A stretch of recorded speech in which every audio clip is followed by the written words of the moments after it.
계속해서 우리 1과목 마지막 시간입니다. 그래서 1과목에서 우리 승강기 개론 어떻게 열심히 잘 공부하셨죠? 자, 그래서 이번 시간은 단원 정리하는 문제 한번 같이 풀어보고, 아마 문제를 풀어보시면서 이 교재에 별도로 정리되어 있지는 않습니다. 이 문제들 보신 문제도 있고 처음 나오는 문제도 있을 거예요. 하시면서 아, 이렇구나 하고 넘어가시면 자연스럽게 익혀질 수 있으실 것 같고요. 저희가 이제 아마 필기시험을 보시면 아마 CBT로 보실 거예요. 그럼 컴퓨터로 보시는데, 교재보다 이제 이 화면 내용을 보시고 화면 자체로 한번 문제를 풀어보세요. 그러면 훨씬, 컴퓨터로 공부하시고 문제를 푸는 게 좀 익혀지실 거예요. 그래서 이제 매 과목이 끝날 때마다 저런 이렇게 단원 정리 문제 잠깐 같이 함께 공부하고 풀어보는 시간 갖겠습니다. 자, 1번 문제입니다.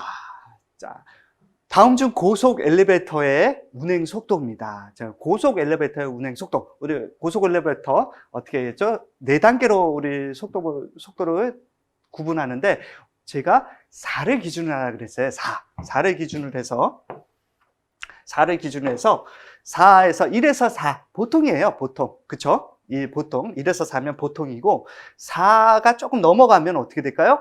조금 빠른 거. 그리고 6이 넘어가면 초고속 그렇게 된다 해서, 그러면 고속이니까 어떻게 될까요? 4에서 6m 이렇게. 그래서 여기는 0.75는 보통보다 늦어. 그러면 저속. 그 다음에 1에서 4가 보통. 그 다음에 4에서 6은 고속. 그래서 4를 기준으로 하면 조금 구분이 돼서 단계를 나누기 쉽다 그랬잖아요. 그리고 6에서 6m 이상은 초고속. 초고 써놓을게요. 또 초자 그러면 초속이라고 말씀하실 수 있으니까 자, 이렇게 됩니다. 그래서 자, 두 번째 문제 한번 볼까요? 다음 중 300kg이에요. 300kg 소화물이 운반하는 승강기로서 사람이 탑승 불가하는 거. 300kg 미만의 소화물만을 사람을 탑승하지 않은 움직이는 거 뭐였어요? 소형 화물 승강기 또는 소형 화물 엘리베이터. 그래서 그거를 영어로 덤 웨이터라 그랬죠. 덤 웨이터. 이거 화물용 엘리베이터로 하면 되고, 화물용 엘리베이터는 사람이 탑승하는 게 아니고 화물을 운반하는 사람 1인만 탑승이 가능했었죠. 그래서 덤 웨이터. 이제 덤 웨이터 말씀 안 들어도 그냥 외우셨을 것 같아요. 자, 볼게요. 3번 문제. 다음 중 직류 엘리베이터. 제가 직류 엘리베이터 2가지만 해달라 그랬어요. 직류. 뭐요? 똑같은 단어가 들어갔어요. 여기 똑같은 단어가 들어가는 게 뭐 있을까요? 레오나드. 직류는 레오나드. 워드 레오나드. 정지 레오나드. 그래서 워드 레오나드. 직류는 뭐? 레오나드. 그리고 나머지 교류 귀환, 교류 2단, 그리고 가변전환 주파수 제어 방식 그랬는데, 직류 2단은 처음 들어봐요. 이거 직류가 아니라 문제를 만든 거예요. 이런 거 속지 마세요. 교류 2단 제어 방식을 살짝 바꿨어요. 교류 헷갈리라고. 그래서 어쨌든 저희는 직류 엘리베이터는 레오나드 방식을 찾아가면 됩니다. 4번 문제입니다. 2대에서 세대예요. 2대에서 세대 엘리베이터를 운행하면서, 제가 숫자가 좀 중요하다 그랬죠. 이게 좀 구별이 되셔야 돼. 호출에 단 한 대만 응답하는 방식. 2대에서 세대 엘리베이터를 운행하면서 호출에 단 한 대만 방식하는. 어떤 거였죠? 이거 군 승합, 군 관리? 예, 군 승합이었어요. 군 승합이 2대에서 세대. 그리고 군 관리는 몇 대였죠? 3에서 8대였잖아요. 그렇죠? 이렇게 해서 요거는 더 효율적으로 움직이는, 더 규모적으로 움직이는 그런 거죠. 군 관리는 3에서 8. 군대 생각하면 군 하면 더 큰 개념이 되잖아요. 근데 군 승합하면 조금 이제 모여져 있는 그런 개념이니까, 모여져 있으니까 2대 세대구나. 근데 군 하면 커. 굉장히 큰 거야. 엘리베이터에서 8대면 굉장히 큰 거죠. 어마어마한 시설에. 그래서 군 관리 방식 생각하시면 됩니다. 자, 5번 문제입니다. 다음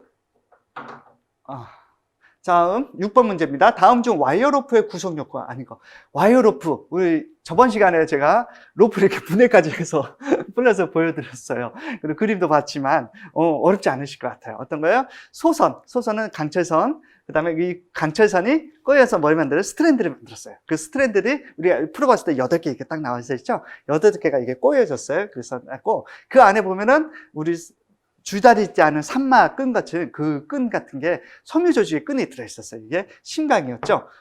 소선, 스트랜드, 심강 그랬는데 시브는 뭐였죠? 이거 도르래였잖아요. 도르래. 그쵸? 도르래, 우리 모터와 연결돼서 이렇게 돌아가는 도르래를 말하죠. 그러니까 구성 요소가 아닌 거는 몇 번? 4번. 조속기의 요소가 되겠죠. 자, 레일이었어요. 레일. 레일이라는 건 기차 레일도 레일이지만 우리 승강기가 사실은 끈에 매달려서 가긴 하지만 동력을 전달하는 거고 우리는 승강기가 승강로에 있는 레일에 그래서 딱 주행 안내 장치죠. 거기에 딱 고정이 돼서 위아래로 올라가는 거다고 말씀드렸어요. 근데 그 레일이 표준 길이가 있었어요. 표준 길이 몇 미터였어요? 표준 길이. 우리 저기 5m인데 제가 1m를 지금 동그라미 치시는 분들이 처음에 풀어보시면 아셨어요. 어떤 거요? 우리 1m당 킬로그램을 뭘 사용했죠? 저기를 단위로 환산해서 했어요. 뭐 16K라 그러면 16kg짜리 1m당. 그렇게 했더니 1m지만 실제로 1m는 너무 짧다고 그랬잖아요. 요만큼 레일을 갖고 30m, 50m, 몇 10층 이상 넣으면 몇십 개를 연결하면 덜컹덜컹 할 거 아니에요. 그래서 적어도 5m. 근데 뭐 더 길면 좋지만 너무 길면 이거 긴 거를 움직여서 넣을 수도 없고 하니까 5m가 가장 적당하다 해서 5m 단위로 우리가 표준 길이를 사용한다고 했습니다. 자, 8번 문제입니다. 승강기 카의 속도가 전격 속도의 몇 %? 자, 뭐를 넘어서면 조속기가 이게 속도가 너무 빨라. 이를 검출하여 비상정지를 가정지켰어요. 이거 우리 전에 한번 풀어봤었는데 몇 %예요? 115%. 그래서 최대한 125%가 넘어가면 125%는 정지가 바로 돼야 돼요. 근데 이제 비상정지를 가동을 시키기 시작해야 돼요. 이게 평소보다 속도가 너무 빠른데 우리 100 정도 이상도 지금 최대 속도 또 전격 속도가 우리 90이어야 되는데 한 95 돼. 그래서 이거 우리 저기 하는데 115 정도 됐는 넘어갔으면 이제 뭔가를 가동시켜야 돼. 이래서 센서를 보내주는 거예요. 그래서 급작스럽게 정지하면 더 위험하고 고장이 날 수 있으니까 이렇게 해서 115% 가동을 시키는 퍼센트였습니다. 9번 문제 한번 볼게요. 다음 중 에스컬레이터와 무빙 워크의 일반적인 경사도가 알맞게 찾잖아요. 자, 저번 시간에 공부했었어요. 에스컬레이터와 무빙 워커. 무빙 워커 평면을 가지만 평면보다 아니라 약간 경사진 곳을 갈 수 있다 그랬습니다. 그러면 에스컬레이터 저기 경사도는 몇이었죠? 표준은 30이었어요. 그쵸? 에스컬레이터 30. 무빙 워커는 얼마였죠? 이거 12도. 6도? 맞아. 6도도 있었어. 6도는 좀 더 낮았을 때는 폭을 좀 넓게 할 수 있었다 그랬었어요. 그래서 12도, 30도, 12도였습니다. 에스컬레이터는 계단이니까. 그러면 또 에스컬레이터가 길이가 좀 짧아. 6m 미만으로 되고 그럴 때는 어떻게 해요? 조금 35도까지도 가능했어요. 근데 그런 조건이 없으니까 기본적으로 30, 12 이렇게 생각하시면 좋을 것 같습니다. 자, 그래서 우리 이제 해설 잠깐 보겠습니다. 그래서 에스컬레이터 경사도는 기본적으로 30도인데 단 우리 6m 이하의 그런 공칭 속도가 0.5도 절반 이하죠. 그랬을 경우는 우리가 몇 도까지도 가능하다고 35도까지도 가능하지 이게 일반은 아니었어요. 그렇죠? 그리고 무빙 워크는 12도 이하여야 돼요. 이렇게. 왜냐하면 걸어갈 수 있어야 되니까 넘어질 수가 있어요. 자, 10번 문제입니다. 다음 중에 처음 작동 시에요. 처음 작동 시 레일을 쥐는 힘이 약하다가 점점 강해져요. 이게 처음에 약하다가 점점 강해지는 거예요. 일정해지면 딱 이제 일정해지고 어느 순간이 되면 멈춰서 딱 멈춰버리겠죠. 이렇게 해서 이렇게 딱 올라가는 그런 그래프 우리 기억나시죠? 이런 게 있었어요. 뭐였죠? 웨지라 그랬어요. 웨지. 그렇죠? 우리 플렉시블 웨지. 클램프. 그래서 요거 영어로 혹시 나올 수 있어요. 그러면 플렉시블이니까 F 웨지예요. 웨지 W 클램프 C. 그래서 요거 너무 걱정하지 마. 혹시나 이게 영문으로 이렇게 나오는 경우도 가끔 있는데 근데 이게 좀 문제가 예전 문제도 혼용돼서 나오다 보니까 한국말로 나올 수 있는 외국 영어로도 나올 수 있어요. 어쨌든 우리가 웨지라 그랬어요. 그렇게 약간 더 점점 저기 힘이 강해지는 거. 그래서 F, W, C 또 플렉시블 웨지. 그래서 웨지를 좀 기억해 달라고 제가 말씀드렸죠. 웨지. 11번 문제 보겠습니다. 자, 균형추의 중량을 구하는 공식은, 요거 이제 외우셔야 된다 해드렸어요. 가끔 이제 문제 대입하는 문제도 나오지만, 대부분 문제가 요거를 균형추의 중량을 구하는 공식이 나와요. 그러면 이거는 저게 어떻게 했죠? 저게 어떻게 했죠? 더하기 곱하기, 더 곱이라 그랬어요. 더 곱. 더 곱. 이거 뭔 소리예요? 더 곱? 나머지 조건은 다 똑같을 거예요. 근데 여기 보면 앞에 L과 F가 곱하기냐 더하기냐, 앞에가 더하기냐 곱하기냐, 요거 찾는데 앞에 게 자가 더하기, 뒤에 게 곱하기, 이렇게 제가 말씀드렸습니다. 그래서 더 곱. 그러면 앞에 게 더하기고 뒤에 게 곱하기 어떤 거 있어요? 여기 4번이 그러네요. 더 곱. 근데 제가 이렇게 말씀드리는데 나중에 시험 보시면서 여기 균형추의 중량은 더 곱, 더 곱 없어요 이러시면 안 돼요. 여기 요령입니다. 더 곱을 생각해 주시면 좋겠습니다. 그래서 11번은 우리 4번이에요. 4번. 그래서 균형추의 중량은 카의 자체 하중, 비어있는 상태의 하중에다가 우리 L과 L을 곱했던 거죠. 다음 중 13번입니다. 다음 중 위로 열리는 두 짝의 문은 이거 저기 외우지 마시고 잘 생각해 보라 그랬어요. 그쵸? 그래서 우리 문이 열리는 방식. 그래서 위로라 그랬어요. 위로 열리면 우리 기본적으로 위로 올라가는 업, 다운에서 업을 쓴다 그랬었죠. 위. 그리고 두 짝이라 했어요. 두 개, 피스가 몇 개? 두 개니까 2를 쓰면 돼요. 근데 위로 열리는 거와 아래로 열리는 게 차이가 있대요. 화물일 때는 위아래로 열리는데 사람이 타면 발에 걸려서 넘어지고 다칠 수 있으니까 위로만 열린다 그랬죠. 그래서 요거를 구분해서 U와 D, 다운도 쓴다 그랬어요. 아래로 열리는 건. 그쵸? 그래서 U, D 같은 경우는 위아래, 이게 아래, 다운도 쓰고요. 여기는 업도 쓰는 거예요. 이렇게. 그렇지? 업, 다운. 그래서 요거는 사람이 탑승할 때, 그래서 위아래로 문이 열릴 경우, 근데 위로만 열릴 때는 그냥 업만 이렇게 사용한다 그랬죠? 이렇게 업, 그렇게 해서. 그래서 위로 열리는 두 짝의 문. 두 짝이잖아요. 2를 써야 되는데, 이거 설마 이러놓고 4를 고르시는 분은 없으시겠죠? 그쵸? 제가 그래요. 자, 그래서 to, u, p 이렇게 쓰시면 됩니다.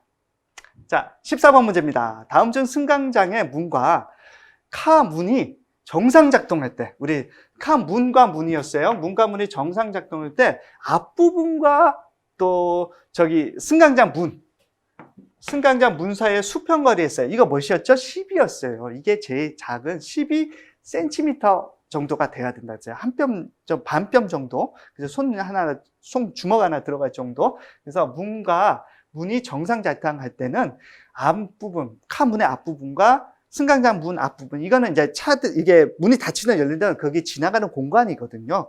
튀어나오는 공간이, 문 앞이 서로 튀어나오니까 요거의 공간. 그래서 이거는 10이라 그랬어요. 그래서 제가 요 수치만 외우면 헷갈려 나중에. 그래서 문제 자체로 이렇게 하면서 계속 익히라 그랬거든요. 그래서 이 문제가 뭐 저랑 2번 풀어보셨을 거예요. 그래서 저랑 계속 강의 이제 수업하시는 분들은. 그래서 카문과 쿠만이 정상 하면은 앞부분은 10이다. 이렇게 하시면 좋을 것 같아요.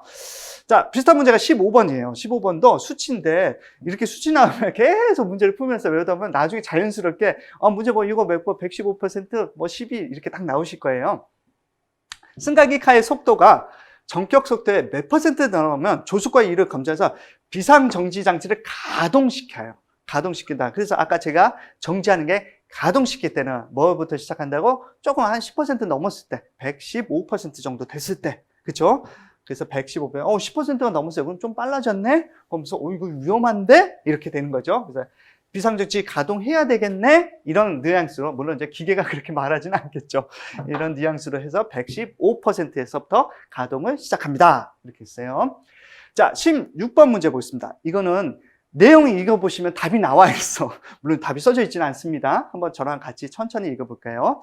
카가 최하층을 통과하여 피트에 도달할 때, 이 피트에 도달했어요. 얘 물론 이제 피트에 도달하기 전에 몇 번 거치는 게 있었죠. 그거는 뭐 리미트 스위치를 거친다 했죠. 근데 어쨌든 리미트 스위치를 거쳤는데도 뭔가 이상이 있었겠죠. 그게 작동을 하거나 작동이 되더라도 뭐 다른 동력기나 브레이크나 정지가 안 됐을 때.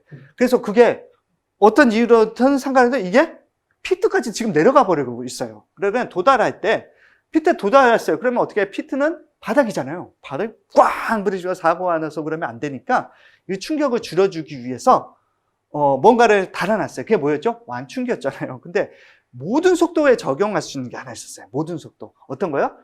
뭐가? 조금 고가에 안에 뭐가 들어있는 물이 액체가 들어있는 게 그랬다 그랬죠? 그래서 유입이었잖아. 기름이 들어가 있으면. 그래서 이걸 자동차 한번 설명드렸던 것 같은데, 자동차에 보면 우리 충격 완화 장치인 바퀴에 쇼바라 보통 그러는 쇼크 업저버, 이렇게 충격을 분산하는, 이제 그게 보통 스프링으로 돼 있고, 뭐 화물 자동차는 큰 자동차 판으로 이렇게 돼 있는데, 그게 이제 스프링으로도 돼 있지만 여기에 이제 뭐 기체로 만든 가스식 쇼바도 있고, 뭐 유압으로 돼 있는 유압 쇼바도 있어요. 이것도 이용해서 어떤 차는 이렇게 차체 프레임에 자동차 유리창의 프레임도 거기에 달려 있어서 차가 전복됐을 때 이게 충격을 완화해줘서 찌그러져 다치지 않게끔 한다. 그래서 우리가 유입 완충기는 여러 가지로 많이 사용돼 있어요. 대신 이제 기름 넣고 관리하기 어렵고 좀 비싸겠죠. 그래서 유입 완충기가 모든 속도에 적용이 가능하다. 이렇게 한번 말씀드렸어요. 그래서 요거는 그냥 문제 자체, 유입 완충기는 그런 특징이 있구나. 그리고 아까 뭐 수업할 때 들었는데 자동차에도 보면 이런 게 들어가는구나. 뭐 이렇게 생각하시면 많이 익숙해지실 거예요. 자, 17번 문제입니다. VVVF. 이거 제가 그 WWF인가요? 그 레슬링, 아주 프로 레슬링 경기 그 타이틀 이름이 WWF였던 것 같아요. 그거 헷갈리지 말라고 한번 말씀드렸던 것 같은데, VVVF, 이거 가변 전압, 베리에이블, 변할 수 있는 뭐 볼티지 이렇게 말씀드렸죠. 베리에이블 프리퀀시, 이렇게 해서 가변 전압, 가변 주파수 방식이에요. 가변 전압, 가변 주파수. 그래서 주파수까지 변화져요. 그렇게 되는 방식의 아닌 것입니다. 다음 중 VVVF 방식의 특정이 아닌 것을 여기 한번 써드릴게요. 그리고 이게 좀 익숙하지 않으면 가변 전압, 이게 자주 나오니까 가변 주파수입니다. 특성이 아닌 것은 하는데, 주행속도 3에서 60km/min, 분당 3에서 60인데, 주로 화물용에 쓴대요. 화물용이나 큰 힘을 주는 거는 직류로 쓰는 게 좋을 것 같은데, 가변 전압, 가변 주파수. 전압과 주파수를 변주할 수 있는 거는 저기잖아요. 교류잖아요. 그렇죠?